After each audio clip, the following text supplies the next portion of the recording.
Hey everybody, part 4 of Jokes from My Shed. If you can see here, I'm wearing a workout shirt. Um, yes, I went to the University of Arizona where I played football, but didn't actually play football.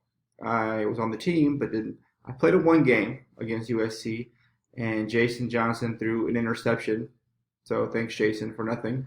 Um, Gave him the ball right back by one shot, and he blew it for me. So thanks. But I plan on riding the Peloton after I'm done filming this because one of the best parts about working from your shed is I can make my own schedule as long as that schedule is at the same time every day in the same place, which is a stationary bike in our front room, which I ride at the same time, unless I ride it at a different time. Excuse me here. Sometimes I have to work a little bit, and by working, I mean clicking to the next slide of a training course. Uh, so Jokes from My Shed got started by really a lack of demand for my comedic ability, if you will. So not really a lot of demand for me to perform in traditional comedy clubs, laugh factories, comedy spots, um, improvs around the country or in my local area or at open mics. So there wasn't really a lot of demand, so I created the demand. Um, you know what? Even if I got a phone call from the Tonight Show or from Fallon or Conan or Letterman, and I was like, hey, we saw your YouTube channel and we saw your jokes from your shed and you're pretty good. We'd like you to come on, and I would ask them what time they film because again, I have I don't operate by their schedules. I operate by my own schedules, and I have to ride my Peloton every day at the same time, or every other day, or sometimes I do it about once a week. But it's got to be on my schedule, which is the same time every day in my house, unless it's not. So, with that being said, I've been able to develop a following of myself. And sometimes I log in from my work computer, so that's two people. Um, but really, it's just me. My mom, my dad. I don't think my fiance even watches it. She just puts it on in the background and mutes the sound, so you can kind of count that. It just depends. And I've shown my son. He doesn't really get it.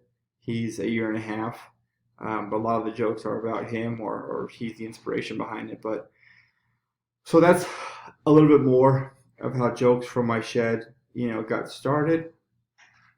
I plan on showing you in the next video the actual shed itself and give you a little tour, if you will. The equipment that I use to film, besides the phone, and the shed itself. There's a lot of things that are involved. Not necessarily props, because props I think are usually fake. These are actual tools that are used both in my comedy and in the yard, like rakes, which are designed to rake leaves and or sticks from the grass. Sometimes I use them to smooth out the rocks in the grass. My dad has a landscape business, and I used to work for him. It's very important to leave rake lines in the dirt. That way the customers know you're there. Even if you don't do anything else, if you just leave rake lines without even cutting the grass, if you just leave rake lines, they'll think you're there, and perhaps they just figure their grass grew really fast right after you left.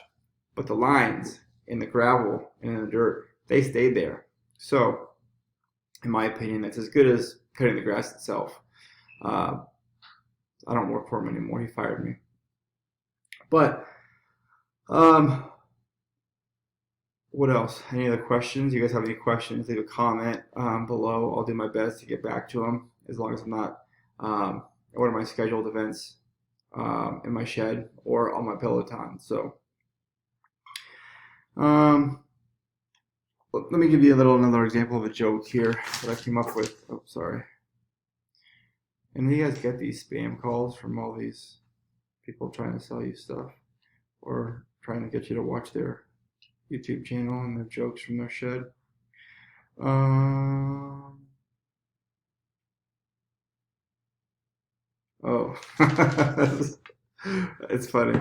So, COVID's got people communicating a little bit differently now, and they're communicating in a way that us Hispanics have been communicating for years. I don't know if you know how we say hello, but it's just one of these. That's all we do. No words need to be exchanged.